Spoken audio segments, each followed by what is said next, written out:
Bonjour les amis, j'espère que vous allez bien. Bienvenue sur la chaîne Power Trade Investissement. Alors aujourd'hui, le portefeuille Power Trade s'est apprécié de plus 26 990 € exactement, grâce à Total, qui est la valeur qui représente 60% des allocations d'actifs de notre portefeuille. Mais aussi DNO ASA qui a boosté de plus 12,95%, assez exceptionnel cette journée dans le sillage du Brent qui s'est littéralement envolé. Alors pour ceux qui me suivent régulièrement, vous savez que je suis actuellement au Japon. Donc je suis donc en vacances, je vous ai pas fait de tweet ni rien, ni quoi, ni qu'est-ce, mais le portefeuille a un petit peu bougé. Nous avons acheté quelques actions AXA, on va aller voir le compte tout à l'heure.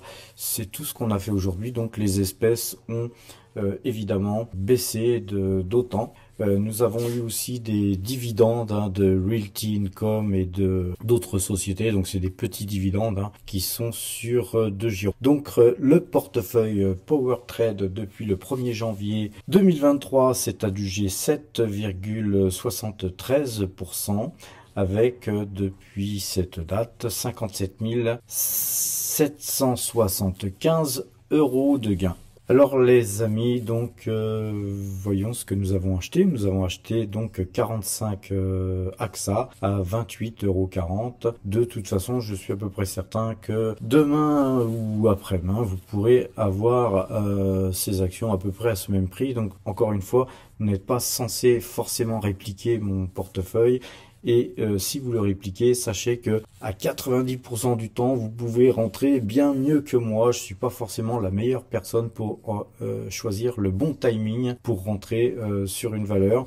Ça arrive, mais c'est pas toujours le cas. Donc de toute façon, bon an mal an, vous arriverez à faire à peu près le même résultat, même si vous rentrez sur la même valeur que moi quelques jours plus tard à un prix différent, parce que de toute façon, moi, en général, je reste assez longtemps sur les valeurs sur lesquelles j'investis. Je reste même très longtemps, et quand je fais du court terme, je vous le dis. Donc les amis, à présent, nous allons passer à l'analyse du CAC 40 qui est bien acheteur. Rappelez-vous, la moyenne 2 jours, 12 jours à couper. Et donc on est dans une configuration qui est donc très haussière à mon sens. Voilà, on met les bandes Bollinger. On voit que même il y a encore de la place pour aller toucher cette fameuse bande Bollinger qui va commencer à monter aussi, puisqu'elle se retourne là ici. On devrait très certainement aller retoucher ces plus hauts là ici qui se situent dans cette zone de 7004 à peu près. Donc je pense que les 7004 sont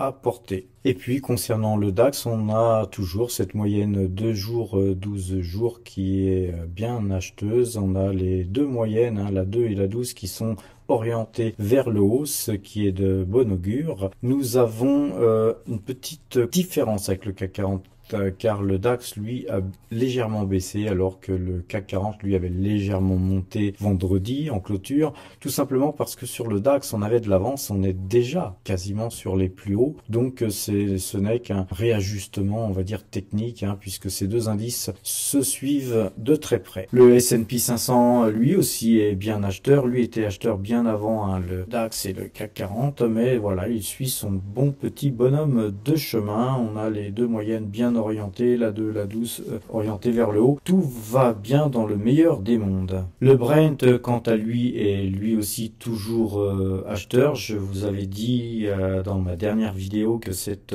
moyenne 12 était en train de s'inverser, ce qui était de très bon augure. Effectivement, on en a la preuve aujourd'hui.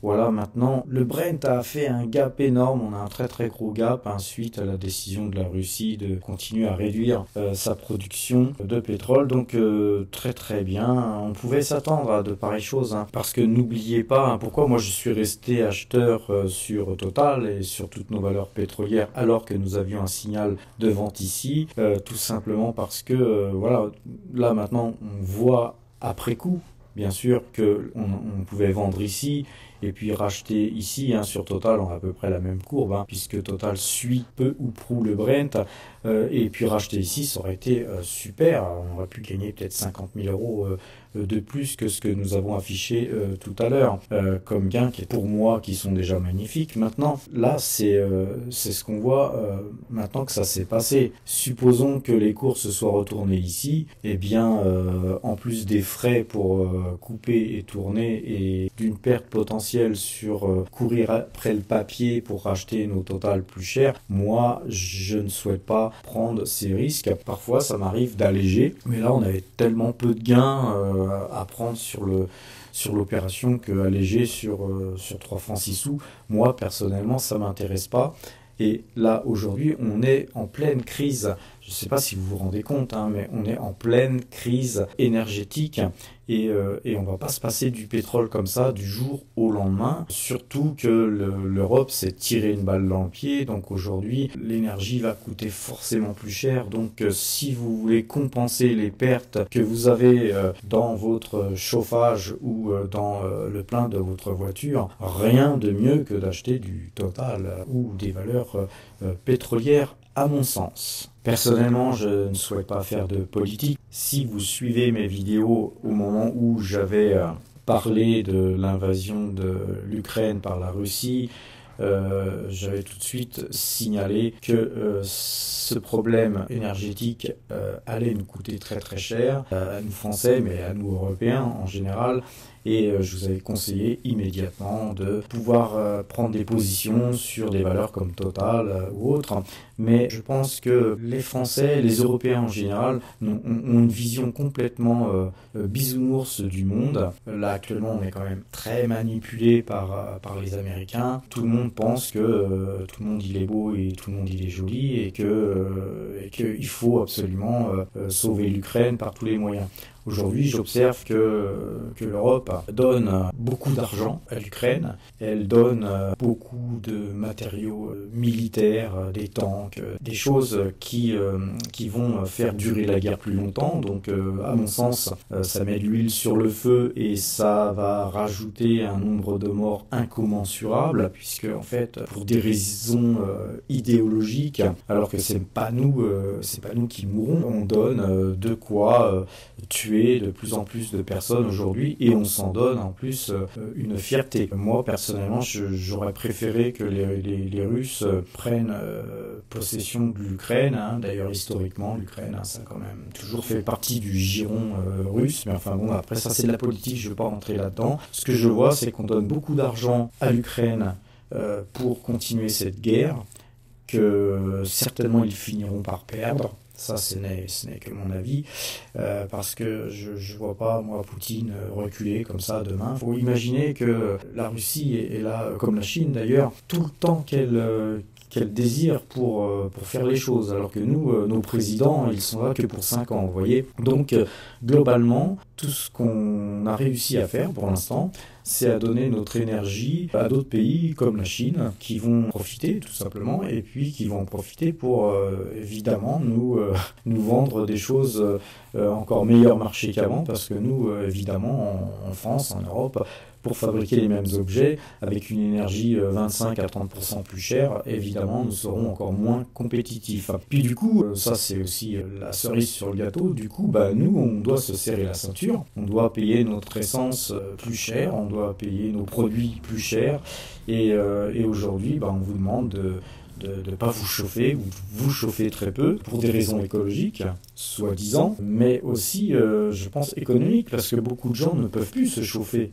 parce qu'ils n'en ont plus les moyens. Quand on voit la hausse des coûts des matières premières agricoles, on voit aussi que les gens n'ont pas eu des augmentations de salaire équivalentes à la hausse des prix des produits que l'on trouve dans les supermarchés. Donc en fait, globalement, tous ces gens qui étaient pour soutenir l'Ukraine, aujourd'hui, se rendent compte que ça va leur coûter, et à mon avis ce n'est que le début. Ça a permis aussi au gouvernement américain de pouvoir augmenter les taux, donc de créer de l'inflation, et quelque part de créer des taxes sur les... parce que l'inflation en fait c'est une taxe qu'on met au peuple, parce que les sociétés, faut pas croire, tout le monde Des fois, je vois des commentaires qui me sont adressés, qui me disent oui, la bourse va baisser parce qu'il y a de l'inflation. Mais arrêtez de rêver, les enfants, l'inflation, ça n'a jamais nui aux sociétés. Les sociétés s'adaptent à cette inflation. C'est toujours dans ce décalage de temps où il y a des hausses des prix que les salaires ne suivent pas, que c'est le bon vieux peuple qui trinque et les hommes d'affaires qui boivent. Passons à présent du côté du compteur à pépettes. Tradition oblige. Alors le CAC 40, toujours acheteur, nous fait gagner 175 points sur le trade en cours, ce qui porte à 1940 points le nombre de points gagnés depuis le 1er juin 2022, avec 29 trades gagnants pour 29 trades perdants. Le DAX, lui, nous fait gagner 310 points sur le trade en cours, ce qui porte à 1846 points le total de gains depuis le 24-10-2022, avec 15 trades gagnants pour 15 trades perdants. Vous voyez que aussi bien sur le CAC 40 que sur le DAX, nous avons à peu près le même nombre de trades perdants que le nombre de trades gagnants. Mais pour arriver à un résultat comme celui que nous avons forcément, quand nous gagnons, des nombres de points supérieurs au nombre de pertes. Le S&P 500, quant à lui, nous fait gagner 148 points, ce qui porte le total de points gagnés depuis le 2 décembre 2022 à 363 points, avec 12 trades gagnants pour 11 trades perdants. Le Brent, quant à lui, nous fait gagner 6,78 pips sur le trade en cours, ce qui porte à 17,79 pips depuis le 2-12-2022, avec 8 trades gagnants pour 4 trades perdants. Le total de ces 4 indices ainsi traités nous fait gagner 4166 points depuis le 1er juin 2022. Voilà les amis, j'en ai terminé avec la bourse et nos signaux. Maintenant, je vais vous laisser sur un petit bonus sur un petit restaurant au Japon, puisque nous avons gagné 26 990 €. On va les dépenser un petit peu. On va faire un petit repas à 4,90 €. Il faut quand même pas trop dépenser. Et voilà, je vous souhaite de bons investissements. Portez-vous bien et à demain. Alors les amis, comme on a bien gagné aujourd'hui, je vais me payer un super menu. Et on va prendre ce petit menu là qu'on appelle hamburger. Et donc, le prix de départ, simplement le hamburger avec du riz, c'est 500 yens. 500 yens, c'est 3,50 €. Vous imaginez le prix. Si vous souhaitez avoir une boisson avec un coca, à volonté, hein, c'est le coca, je vous signale que c'est à volonté, c'est 4,20 €, 5,99 €. Si on divise par 142, ça fait 4,20 €. Et si vous voulez un petit café au lait, comme j'ai pris, ça va vous faire 4,90 € le total. Un plat avec du riz, un coca et un petit café au lait comme dessert. Plat vraiment sympa, très très bon. Un bol de riz, c'est sain, hein, c'est en fait très équilibré, hein, pour la santé. Le Coca-Cola, c'est moins équilibré, mais bon, on aurait pu choisir autre chose, hein. Moi, j'aime bien mon petit Coca de temps en temps, et donc j'ai pris 3 Coca aujourd'hui. C'est pas la mort, hein, non plus, hein. On a bien gagné aujourd'hui, on peut se payer ça quand même, hein. Et puis un petit café au lait, hein. D'ailleurs, très très bon le café au lait.